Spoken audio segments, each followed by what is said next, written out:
할렐루야. 이 시간 작은 순종이 만들어내는 놀라운 역사라는 제목으로 하나님의 말씀을 증거하고자 합니다. 오늘 이 본문 말씀은 우리가 너무나도 잘 아는 오병이어의 기적 이야기입니다. 예수님께서 보리떡 5개와 물고기 2마리로 5천 명이 넘는 사람들을 배불리 먹이신 놀라운 사건입니다. 저는 이 말씀을 통해 우리 눈에 아주 작고 보잘것없어 보이는 작은 순종의 한 걸음이 주님의 손에 맡겨질 때 얼마나 놀라운 역사가 일어나는지 말씀드리고자 합니다. 오늘 이 본문의 배경을 간단히 말씀드리면 이 예수님의 제자들이 이제 전도 여행에서 돌아온 시점입니다.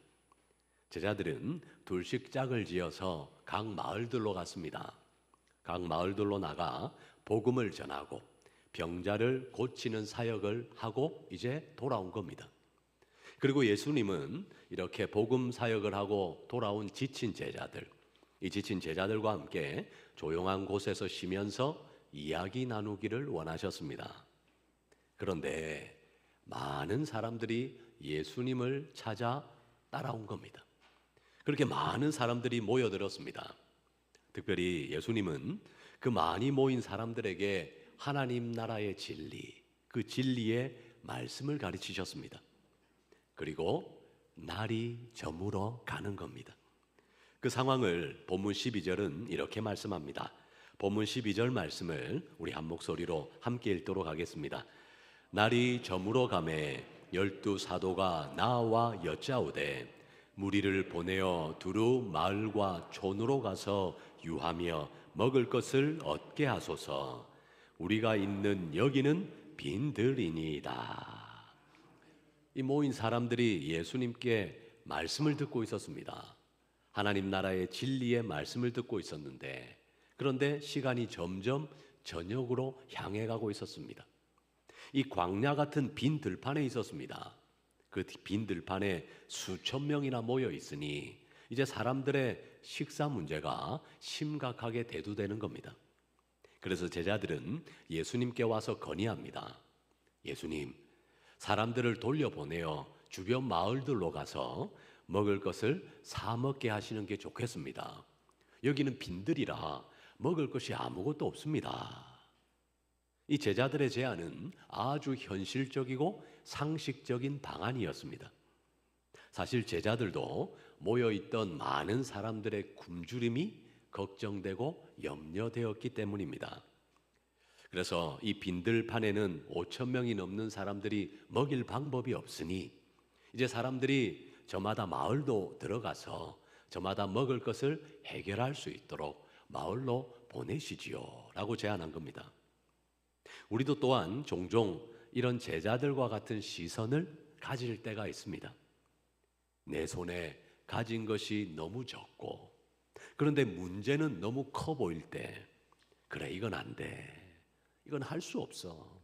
이건 이루어질 수 없어. 하며 포기하거나 그 문제를 다른 곳으로 미루고 싶어 하는 겁니다. 제자들은 지금 예수님께 자신의 한계를 인정한 겁니다.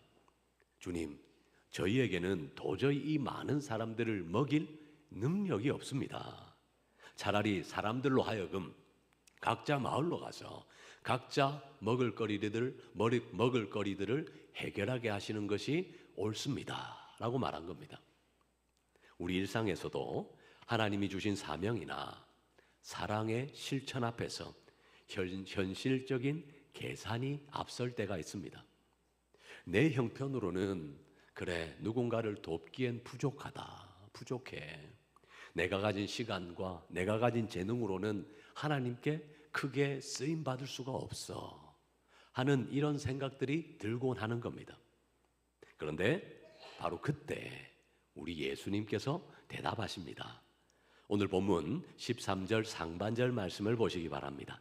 13절 상반절 말씀을 우리 한 목소리로 함께 읽도록 하겠습니다. 예수께서 이르시되 너희가 먹을 것을 주라 하시니. 아멘. 예수님은 제자들에게 놀라운 말씀을 하십니다. 너희가 먹을 것을 주라.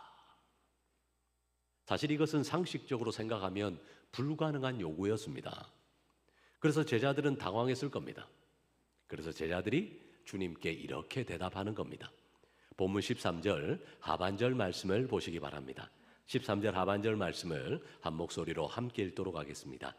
우리에게 떡 5개와 물고기 2마리밖에 없으니 이 모든 사람을 위하여 먹을 것을 사지 아니하고서는 할 수 없사옵나이다 하니. 한마디로 말해 주님, 저희 손에는 이것밖에 없습니다. 아니 이걸로 어떻게 이 많은 사람들을 다 먹일 수 있습니까? 차라리 돈을 주셔서 음식을 사오지 않는 한 방법이 없습니다 라는 뜻입니다. 여러분 한번 상상해 보십시오. 5천 명이 넘는 사람들 앞에서 겨우 떡 5개, 겨우 물고기 2마리입니다. 겨우 떡 5개와 물고기 2마리를 내어놓는 이 제자들의 심정을 생각해 보십시오.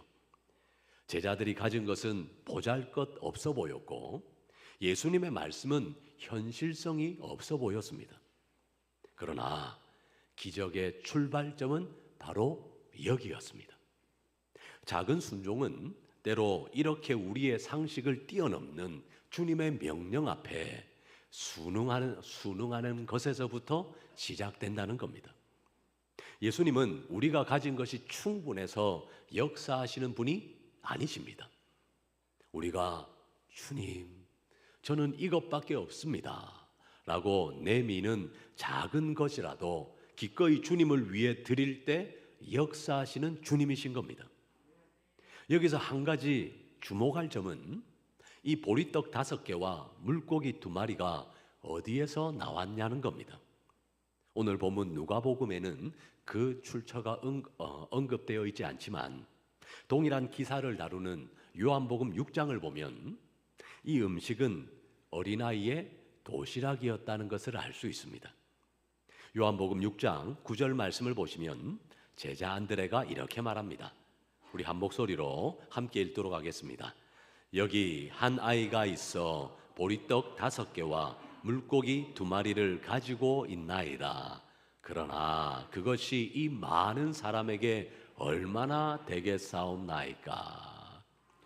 이 많은 사람들 중에 있던 한 소년이 자신이 가진 작은 도시락을 내어놓았습니다. 주님, 이것이 얼마나 도움이 되겠습니까? 할 정도로 작은 것이었습니다. 하지만 그 작은 헌신, 그 작은 순종이 주님의 손에 들려질 때 큰 기적의 씨앗이 되었던 겁니다. 어린아이 하나의 순전한 헌신이 예수님의 말씀과 만나게 되자 수천 명을 먹이는 기적이 일어나게 된 겁니다. 우리 삶에서도 주님은 때때로 그래, 네가 먹을 것을 주라 라고 도전하실 때가 있습니다. 내가 해결할 수 없을 것 같은 일, 내가 해결할 수 없을 것 같은 일을 우리 눈앞에 두시는 겁니다. 그리고 오히려 우리가 나서서 그 일을 해결하라 하시는 겁니다. 그럴 때 주님은 우리의 능력이 크기 때문에 그렇게 하시는 것이 아닙니다. 바로 우리의 순종을 통해 주님의 능력을 나타내기 위해 그렇게 하시는 겁니다. 중요한 것은 우리의 순종의 태도라는 겁니다.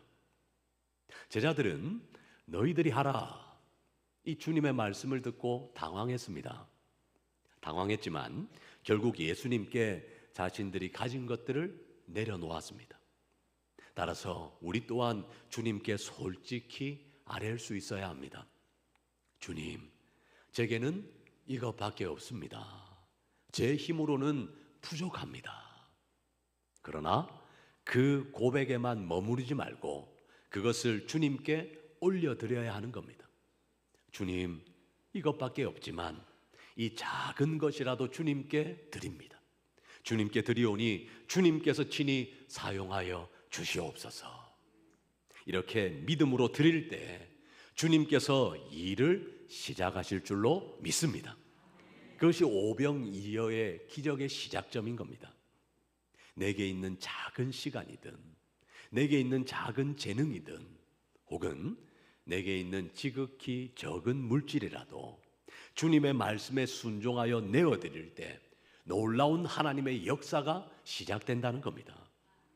사랑하는 성도 여러분, 혹시 지금 여러분의 삶에 감당하기 벅찬 문제나 사명이 있습니까? 주님은 우리 각자에게도 말씀하십니다. 그래, 네가 한번 해보지 않겠니? 네 손에 있는 것 가지고 순종해보지 않겠니?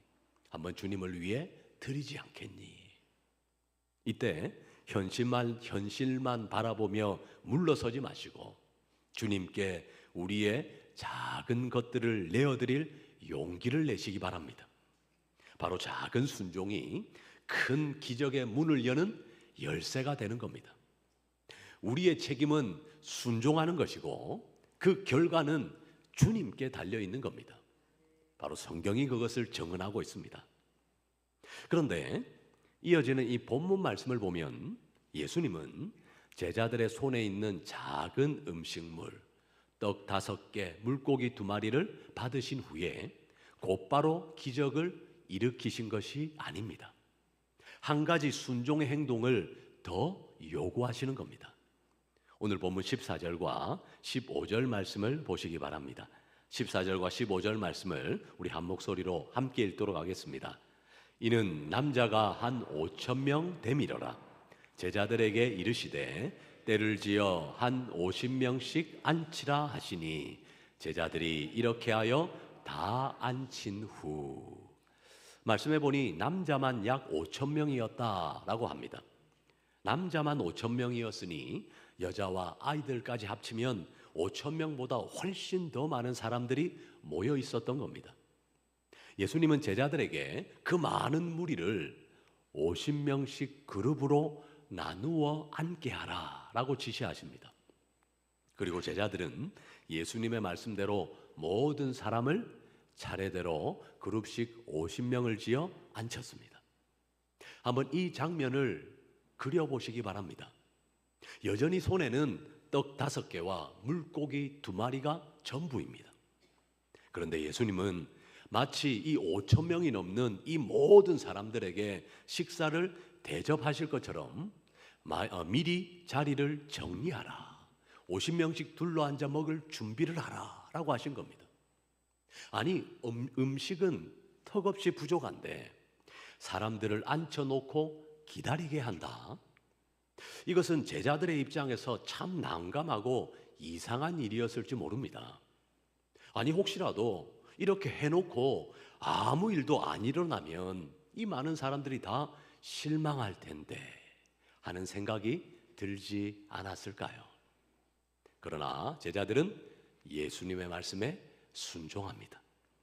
주님의 말씀에 순종하여 사람들을 50명씩 그룹을 지어 앉힌 겁니다.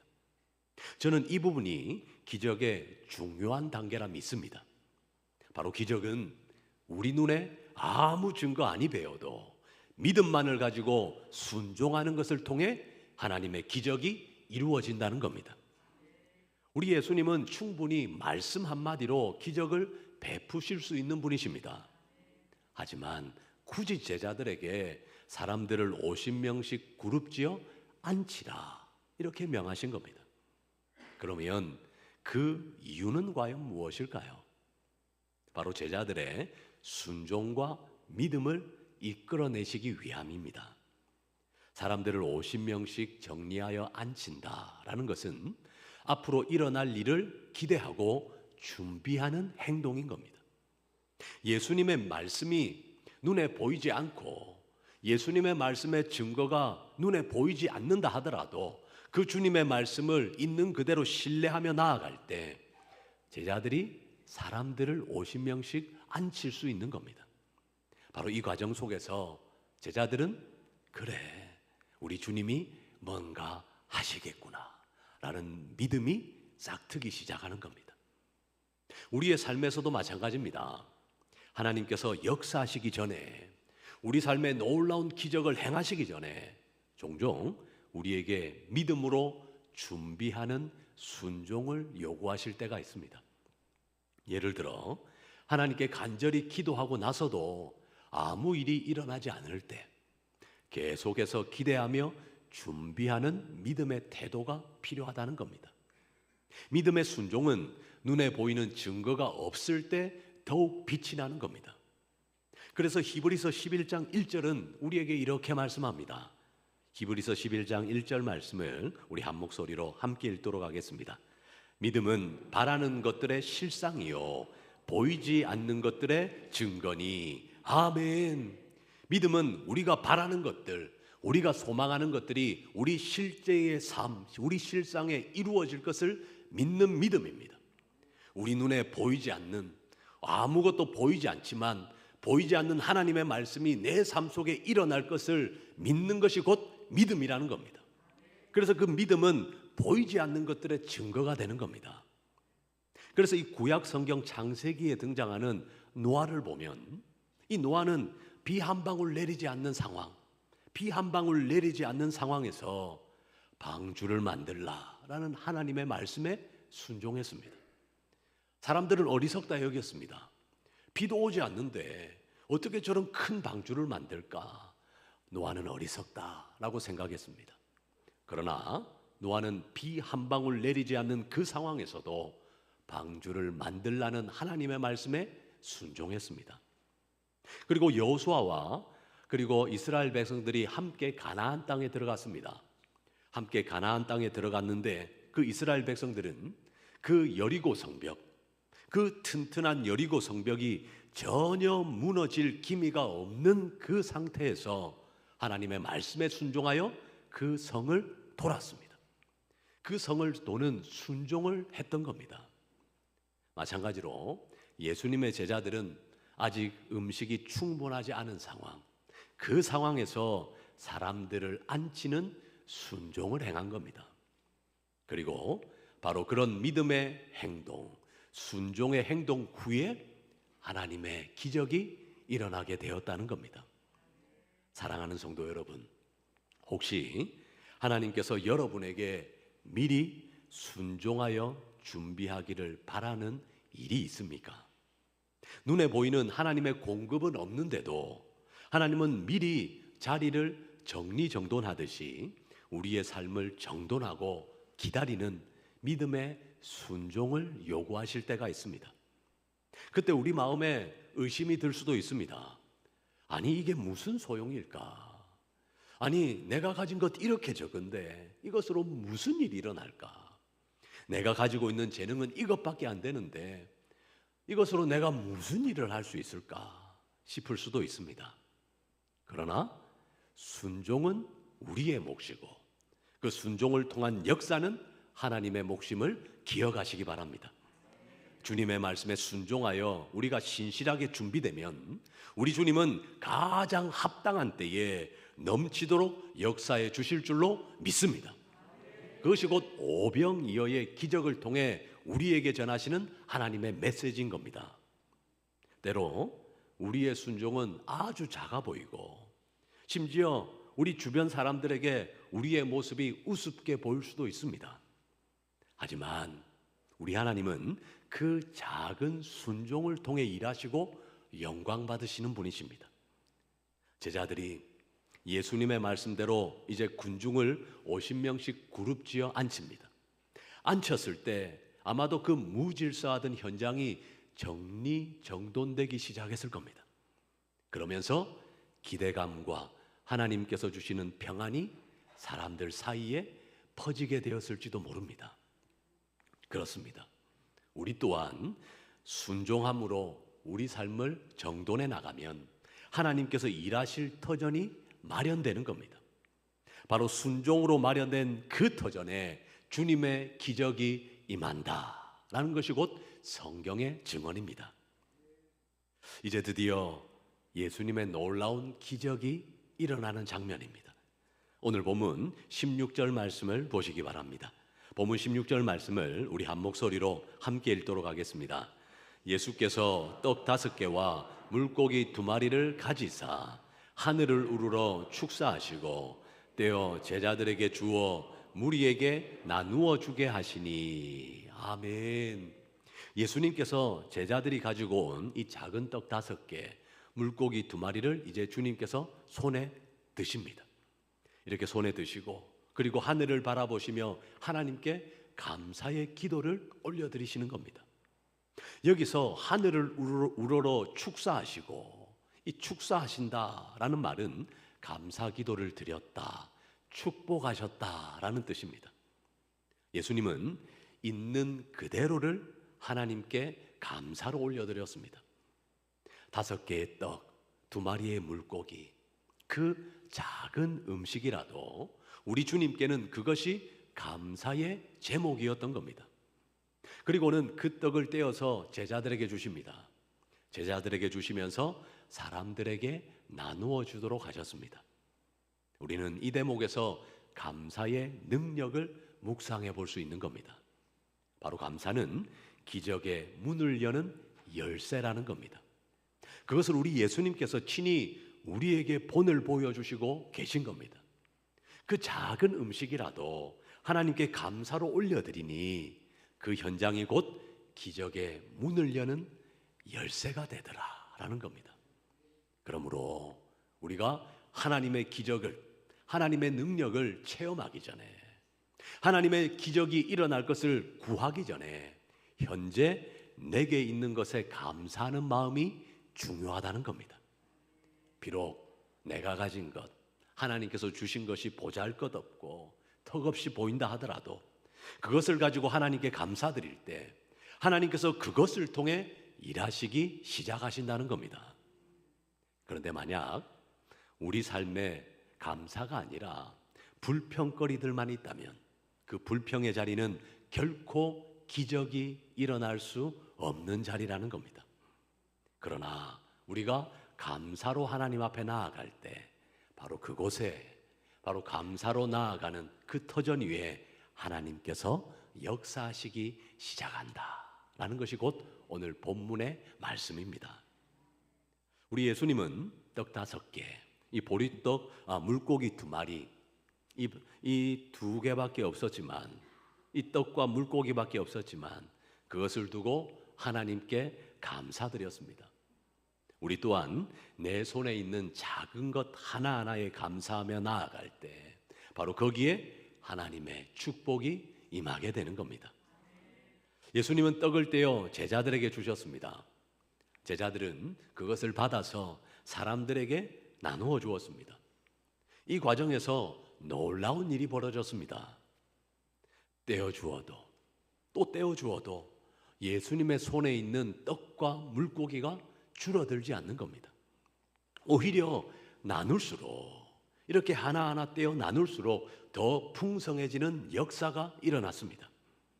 예수님의 손에서 떼어진 조각들을 이 제자들이 계속해서 받아서 나릅니다.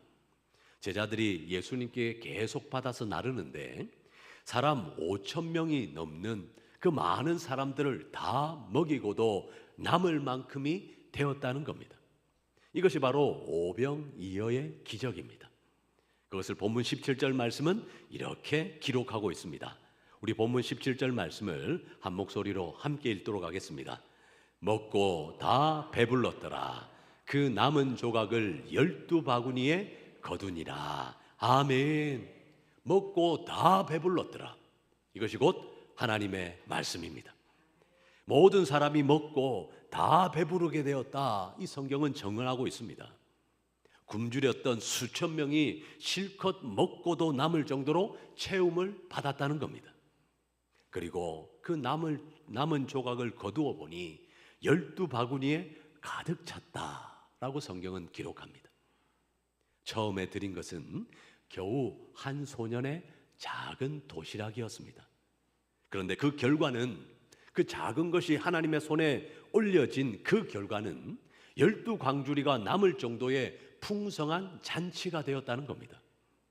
이 12바구니라는 숫자는 아마 함께 사역하던 12제자, 이 12제자 각각이 들고 있었던 하나의 바구니를 의미할 수 있습니다. 12제자 각각이 하나씩 바구니를 가득 채울 만큼 남았다는 의미입니다. 제자 각자가 처음에는 빈 바구니를 들고 있었습니다. 제자들이 빈 바구니를 들고 있었는데 이제는 자신이 가진 바구니가 가득 찼다는 겁니다. 그때의 그 놀라움과 감격을 한번 떠올려 보시기 바랍니다. 처음에 제자들의 손은 빈손이었습니다. 그 빈손에 가까웠지만 이제는 각자의 손에 풍성함이 가득하게 된 겁니다. 여기에는 중요한 영적인 교훈이 있습니다. 바로 우리가 주님 앞에 드린 것은 결코 손해로 끝나지 않는다는 겁니다. 오히려 우리가 주님께 드린 것, 그것은 차고 넘치는 은혜로 돌아온다는 사실입니다. 제자들은 자신들이 가지고 있던 보잘것없는 그 아이의 도시락, 그 보잘것없는 식량을 예수님께 드렸습니다. 하지만 나중에는 그들의 손에도 바구니 가득 넘치는 식량으로 돌아오게 되었다는 겁니다. 그렇습니다. 우리 또한 주님을 위해 시간과 물질과 우리의 마음을 드립니다. 하지만 결국 주님께서는 우리의 필요를 채우실 뿐만 아니라 우리가 드린 시간, 우리가 드린 물질, 우리가 드린 마음보다 더욱더 크고 넘치도록 부어주시는 하나님이시라는 겁니다. 그것을 오병이어의 기적을 통해 그 하나님을 보여주고 있고 그 하나님을 믿고 신뢰하고 섬기라는 겁니다. 12바구니의 남은 음식은 단순히 음식의 남음, 이 음식이 남았다는 것만을 의미하지 않습니다. 바로 우리 하나님의 공급하심은 언제나 이렇게 풍성하고 넉넉하다는 하나님의 메시지이신 겁니다. 에베소서 3장의 말씀처럼 우리 하나님은 우리가 구하거나 우리가 생각하는 것보다 더 넘치도록 능히 부어주시는 하나님이시라는 겁니다. 그러므로 우리 삶에 이런 풍성한 하나님의 기적, 하나님의 공급을 경험하기 위해 필요한 것은 바로 순종의 시작과 나눔이라는 겁니다. 우리가 서로 나눌 때 우리에게 채워지고 우리가 하나님께 드릴 때 오히려 우리가 풍성이 얻게 된다라는 역설적인 진리가 바로 여기에 있는 겁니다. 그래서 누가복음 6장 38절에서 우리 예수님은 이렇게 말씀하십니다. 누가복음 6장 38절 말씀을 우리 한 목소리로 함께 읽도록 하겠습니다. 주라, 그리하면 너희에게 줄 것이니 곧 후히되어 누르고 흔들어 넘치도록 하여 너희에게 안겨주리라. 아멘. 예수님께서 말씀하십니다. 주라, 그리하면 너희가 채움을 받을 것이다. 너희에게 줄 것이다. 너희에게 주는데 그냥 주는 것이 아니라 후히되어 누르고 너희의 이 바구니가 흔들어 넘치도록 너희에게 안겨줄 것이다 라고 말씀하시는 겁니다. 바로 예수님의 이 말씀대로 주라, 그리하면 너희에게 줄 것이니 곧 후히되어 누르고 흔들어 넘치도록 하여 너희에게 안겨주리라 하신 말씀이 바로 이 오병이어의 사건을 통해 입증되었다는 겁니다. 바로 하나님의 말씀은 성취된다라는 것이 곧 오병이어의 결론이기도 합니다. 이제 말씀을 맺고자 합니다. 오늘 우리는 이 본문 말씀을 통해 작은 순종이 어떻게 놀라운 하나님의 역사를 이루는지 살펴보았습니다. 제자들과 한 소년이 드린 작은 도시락, 이 작은 헌신이 예수님의 손에 들려질 때 5,000명이 넘는 사람들을 먹이는 기적이 일어났습니다. 이 이야기는 2000년 전 갈릴리 한 빈 들판에서 끝난 이야기가 아닙니다. 그런 이야기가 아니라 2000년 후 오늘 우리 삶에서도 계속되는 살아있는 하나님의 말씀인 겁니다. 주님은 우리를 필요해서 부르신 것이 아닙니다. 바로 우리의 순종을 통해 하나님의 능력을 나타내기 위해, 바로 우리의 작은 순종을 통해 하나님의 영광을 나타내기 위해 우리를 부르시고 순종하라 말씀하시는 겁니다. 그때 우리가 할 수 있는 일은 그저 순종하는 겁니다. 그저 순종하여 우리의 시간, 우리의 마음, 우리가 가진 작은 것, 그것을 드리는 겁니다. 그 순종이 비록 겨자씨 한 알만큼 작을지라도 하나님 나라에서는 그것이 큰 역사의 씨앗이 되는 겁니다. 우리는 때때로 이것밖에 드릴 게 없습니다 라고 고백할 수밖에 없는 연약한 자들입니다. 하지만 우리 주님은 그 고백을 기뻐 받으시는 겁니다. 우리 주님은 우리가 부족한 중에 드리는 그 작은 것을 통해 역사하시는 분이십니다. 그러니 이제는 담대히 여러분의 작은 순종을 우리 주님께 올려드리시기 바랍니다. 누군가를 향한 작은 친절, 주님의 몸된 교회를 섬기는 작은 봉사, 그리고 어려운 이웃을 위한 작은 나눔의 손길들, 그리고 우리 가정에서 드리는 작은 기도들, 이 모든 작은 순종들이 모여서 하나님 나라의 놀라운 역사를 하나님께서 친히 이루어 가실 줄로 믿습니다. 이제 마지막으로 선포합니다. 작은 순종을 통해 일하시는 하나님, 그 하나님을 믿음으로 신뢰하며 오늘도 내일도 순종의 발걸음을 내디드셔서 하나님의 은혜와 평강을 누리는 저와 우리 교회 모든 성도님들이 되시기를 우리 주님의 이름으로 축복합니다.